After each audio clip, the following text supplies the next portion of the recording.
अपने पसंदीदा शो के फुल एपिसोड देखने के लिए अभी डाउनलोड करें दंगल प्ले ऐप। कायेषु मंत्री कर्मेषु दासी भोजेषु माता शयनेषु नंदा अनुकूल क्षमा धारित्री सदगुणयुक्ता प्रिया धर्म पत्नी।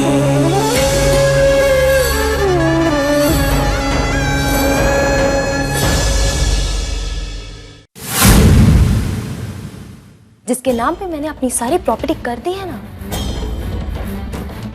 वो तुम्हारी चाहने वाली जरूर है।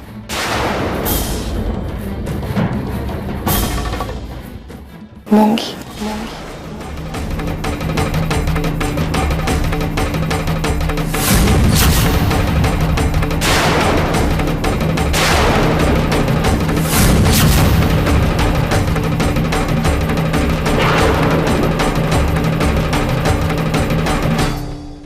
मोंगी के नाम पे मैंने सब कुछ कर दिया। ये शॉक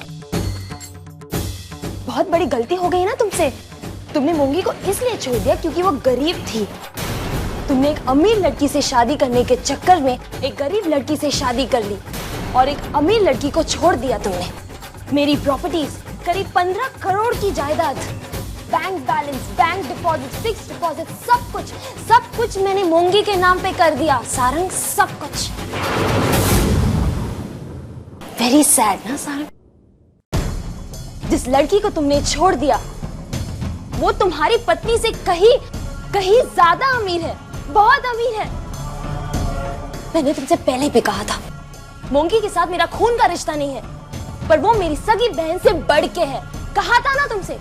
उसे बचाने के लिए शायद मैंने उसका दिल तोड़ा है, लेकिन उसे इतनी सुरक्षा कर सकती हूँ कि तुम जैसे घटिया आदमी आगे से उसका दिल नहीं तोड़े, उसे छोड़े नहीं। उसकी पैरों के नीचे उसकी खुद की जमीन हो, उसका खुद का काम हो, जो उसका साथ, उसका सहारा दे, उसे संभालने के लिए। प्यार अक्सर धोखा दे जाता है और हुनर साथ दे जाता है। What? जिस लड़की को मैंने छोड़ा वो मेरी पत्नी से भी ज्यादा रईस है। अगर मुझे पता होता ना तो तुम मोंगी से शादी कर लेते। I'm so sorry सारंग, अब ये नहीं हो सकता, नहीं हो सकता। अब तुमने इस लड़की से शादी कर लिया है। हाँ, and unfortunately इस लड़की के नाम पे सिर्फ और सिर्फ 15,000 रुपए है। Now the old chapter is closed, Sarang. It's closed. I think we can think about our personal life now. अब हम हनीमून पे जा सकते हैं, है ना? तुम्हें जो 15,000 रुपए मिली है ना, I think उन पैसों से तुम महाबलेश्वर की टिकट्स खरीद सकते हो। What say, Sarang? तुमने मेरे साथ जो किया है ना, बहुत महंगा पड़ेगा बिरवा मायावंशी। अब तुम देखना मैं तुम्हारे साथ क्या करता हूं। You just wait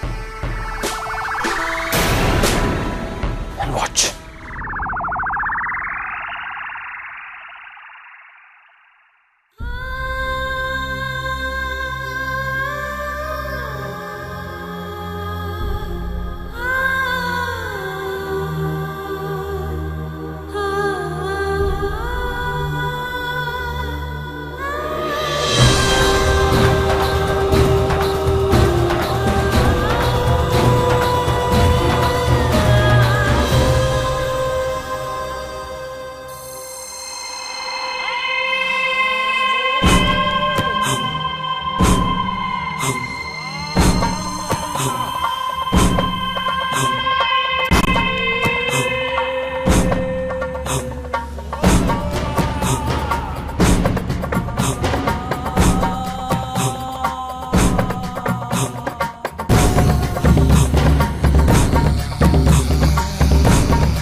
सारंग क्या हुआ है तुम्हें? सारंग, सारंग क्या हुआ है? बेरो, उसने मुझे कहीं का नहीं छोड़ा मुझे, मुझे बर्बाद कर दिया जिंदा लाल। सारंग तुमने बहुत पी रखी है। सारंग, सारंग तुमने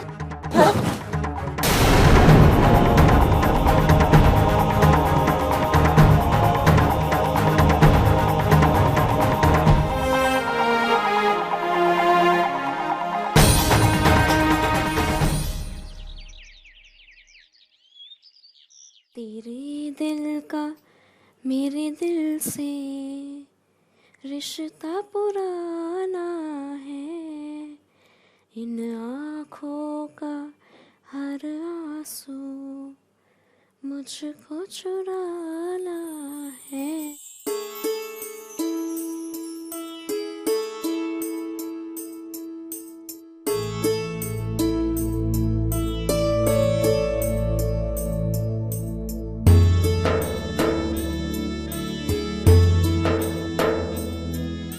ए छोकरी, क्या चाली तू? तैयार हो रही थी ना? हो जाने तैयार। ने सुन, अच्छा गाती हो। वो मैं अपने चाय लेकर आती हूँ।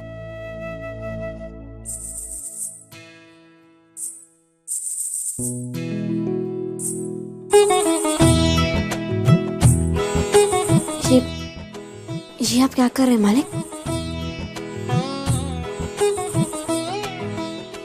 कोई देख लेगा? मुझे जाने दीजिए, मुझे आपके लिए चाय लानी है। मालिक,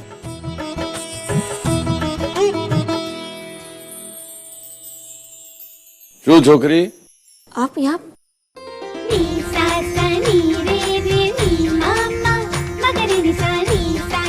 ये क्या बड़बड़ा रही है?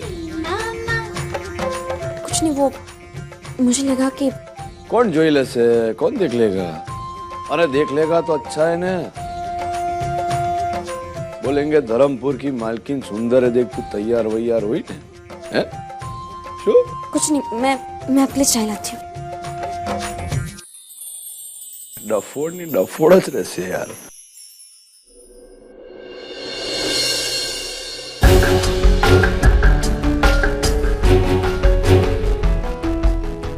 इतनी सुबह सुबह तुम यहाँ? ओह, लगता है तुम्हारा गुस्सा अब तक उतरा नहीं है। तुम्हारा चेहरा बता रहा है मेरे लिए तुम्हारी नफरत और बढ़ गई है। क्यों? एक वक्त था मैम, जब आप मेरी बॉस हुआ करती थी, जब मैं आपकी बहुत इज्जत किया करती थी। आप मेरे साथ कितनी सख्त थी, फिर भी मैं आपकी इज्जत किया करती थी, क्योंकि मुझे लगता था कि आप में कहीं ना कहीं एक गरिमा है, एक ईमानदारी है। लेकिन कितनी गलत थी आपके लिए मेरी सोच। आप तो हमेशा से ही गलत थी। पहले तो आपने किसी और का प्यार छीना, और अब उसी प्यार की कदर नहीं कर पा रही हैं आप। आपको तो ये भी पता नहीं होता कि आपका पति कब कहाँ किस हाल में रहता है। ये कैसा रिश्ता है माँ जो आप अपने पति के साथ निभा रही हैं? ओह, तो तुम मुझे ये बताने आए हो कि मुझे मेरे पति को कैसे हैंडल करना चाहिए? हाँ, यही बताने आई हूँ।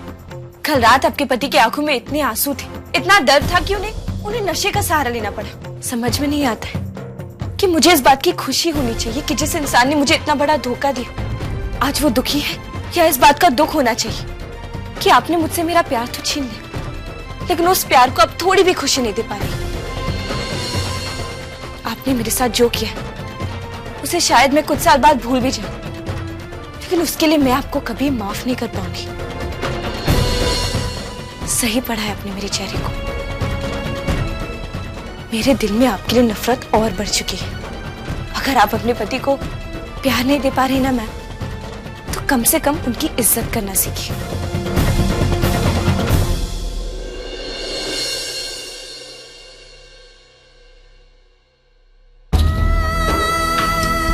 कैसे समझाऊं इस लड़की को? वो इंसान इज्जत देने के लायक ही नहीं। कैसे समझाऊं मूंगी को? मैंने उसका प्यार छीना नहीं है, बल्कि सारंग ने हम दोनों से कभी प्यार किया ही नहीं। प्लीज मूंगी, प्लीज उस इंसान से दूर रहो, सारंग से दूर रहो मोंगी।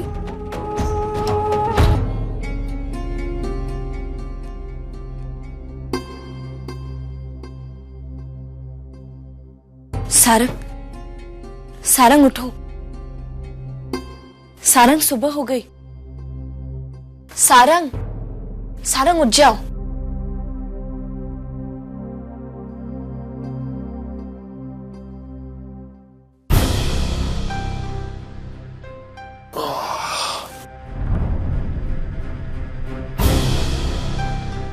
कहाँ हूं मैं? तुम मेरे कमरे में हो। कल रात तुमने बहुत पी रखी थी सारंग, और नशे में तो तुम मेरे कमरे में आए थे।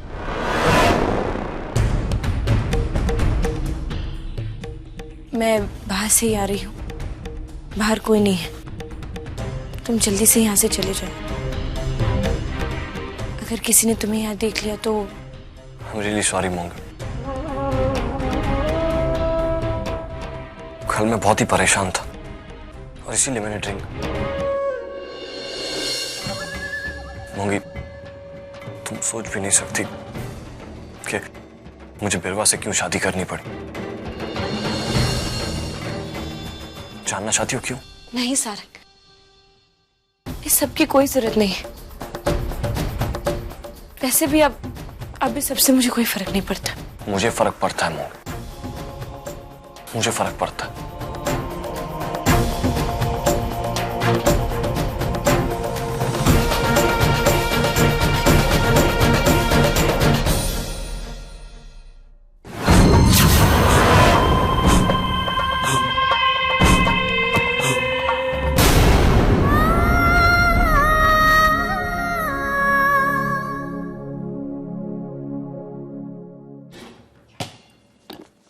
मामा चलो ना बाहर जाकर खेलते हैं।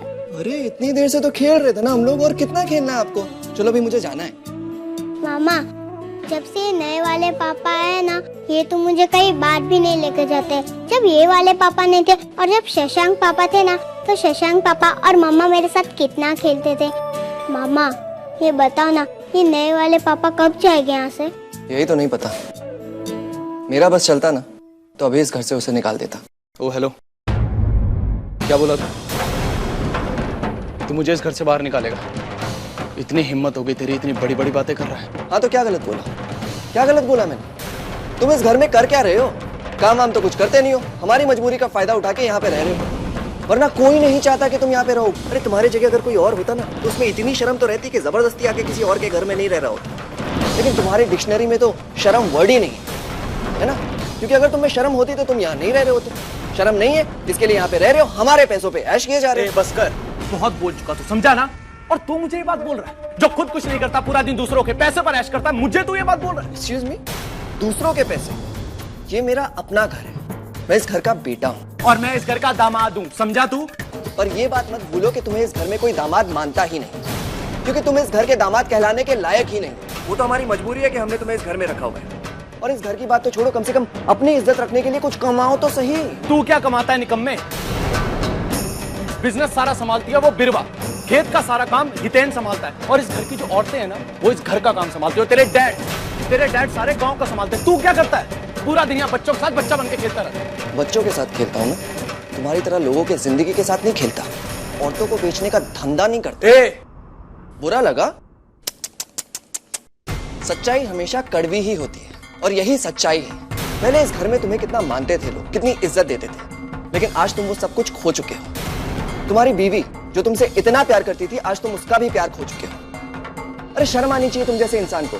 आज तुम्हारी बीवी तुम्हारी शक्ल से भी नफरत करती है, और अपनी बीवी की बात तो छोड़ो, ये छोटी सी बच्ची नंदिनी जो तुम्हारे काले कारनामों के बारे में कुछ भी नहीं जानती, ये भी जानती है कि तुम एक बुरे आदमी। हाँ, तो इसी बुरे आदमी का खून दौड़ रहा है बच्ची में, समझा ना?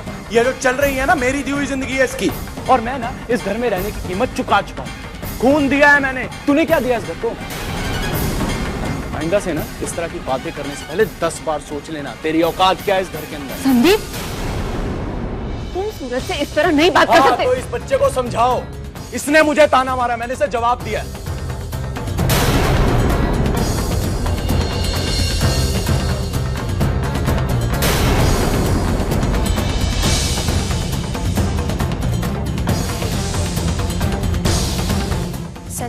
तरह बात नहीं करनी चाहिए सूरज से।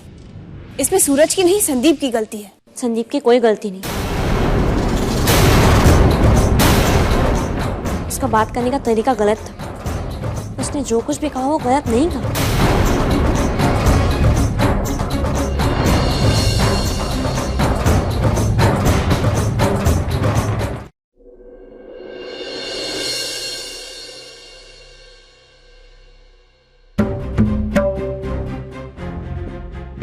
सूरज, आप चले जाइए यहाँ से, मुझे आपसे कोई बात नहीं करनी। तुम्हें अपना गुस्सा मुझ पर निकालना है, ठीक है, कोई बात नहीं। पर सूरज, संदीप ने जो कुछ भी कहा उसके कहने का तरीका गलत था, पर उसने वो बात गलत नहीं कही है। अब कुछ कर दिखाने का समय आ गया है सूरज मायावंशी। चौंक गए ना अपना नाम सुनकर? पर सूरज, इंसान को पहचान अपने नाम से नहीं मिलती, उसके काम से मिलती। इसलिए आप कुछ कर दिखाने का समय आ गया सूरज। क्या करूं? क्या करके दिखाऊं? पापा के बिजनेस में मुझे कोई इंटरेस्ट नहीं। आपने कह तो दिया कि कुछ करके दिखा, लेकिन कभी आपने इस घर के किसी भी सदस्य ने यह सोचने की कोशिश की है कि मैं क्या करना चाहता हूं, मैं क्या बनना चाहता हूं? हाँ, मुझे पता है इस घर के सारे लोग काम करते हैं, लेकिन ना तो मेरे अंदर बिरवाद दी जैसे हीरे तराशने का टैलेंट है, और ना ही हितेन भाई जैसे खेत खलियान और गांव की राजनीति चलानी आती मुझे। इनफैक्ट मुझे तो कुछ नहीं आता, मुझ में कोई टैलेंट नहीं है। माँ, आप एक काम करो, आप पापा को जाके बोल दो उनके छोटे बेटे सूरज को कुछ नहीं आता, वो कोई काम का नहीं है। He is good for nothing.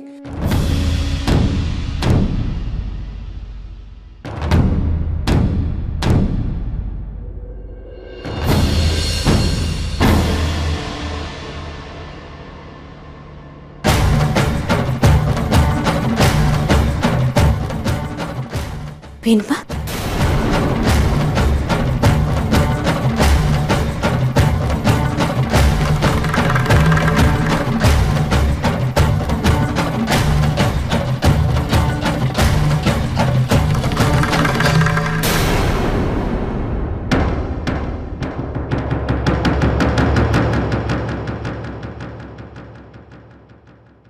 नानका। अरे मोटी बहन, આવી ગઈ તું? આવો આવો, કેમ છે તું? मैं तो आ गई नानका, लेकिन वो लड़की अभी भी इस घर में क्यों है? वहाँ अहमदाबाद में 3 महीने रुकी थी मैं, तेरे छुट्टा छड़ा के कागजात बनवाए मैंने। यहाँ नंदिनी बीमार थी तो चाहते हुए भी नहीं आ पाई मैं। ये सब मैंने क्यों किया नानका? और फिर वकील कहता है जो कागजात मैंने भेजे थे उस पर तूने सही नहीं की। तेरे इस एक सही ना करने के कारण नानका मेरी 3 महीनों की मेहनत बेकार गई है। फिर पता चलता है कि जिस लड़की के लिए ये सब मैं पागलों की तरह भागदौड़ कर रही थी, वो लड़की आज भी इस घर में डेरा डाले हुए है। पता नानका, ये लड़की आज भी इस घर में क्यों रुकी हुई है? जो हमारी बात तो सांभड़, पहले जो मैं उस छोकरी के बारे में सोचता था ने, वो खोटा था। હવે वो सोच की जगह में समझ आ गई, એટલે मैंने उसे अपनी पत्नी के रूप में स्वीकार किया। जो मेरी बात का खोटू ना लगाड़ती हो, पर હવે मैंने उसको स्वीकार किया है ना, એટલે मुझे लगता है कि तुझे भी जो स्थान तूने सुभद्रा को दिया था ना, जो इज्जत उसको दी थी ना, ये छोकरी को भी तुझे देना चाहिए। बहुत बड़ी बात कही है तूने नानका। ये देख नानका, आज तक तूने उस लड़की के लिए जो भी कुछ किया, उसे इस घर में रहने के लिए जगह दी, उसे अपनी मनमानी करने दी, ये सब मैंने अपनी आंखों से देखा है। कुछ भी नहीं बोला, सारा तमाशा देखा। किस लिए? तेरे कारण नानका, क्योंकि तू मेरा भाई है, वो लड़की मेरी कुछ नहीं लगती। और अगर आज तू कहेगा कि मैं उसे उतनी इज्जत दूं जितनी मैं सुभद्रा को देती थी, तो ये मुझसे नहीं होगा नानका, क्योंकि उसकी और सुभद्रा की कोई बरोबरी नहीं है। और उस लड़की की बरोबरी कर रहा है जिसने तिजोरी की चाबियां छीन ली। एक ही बात कहती हूँ तुझे, मैं सुभद्रा भाभी की जगह इस घर में किसी को भी नहीं दे सकती।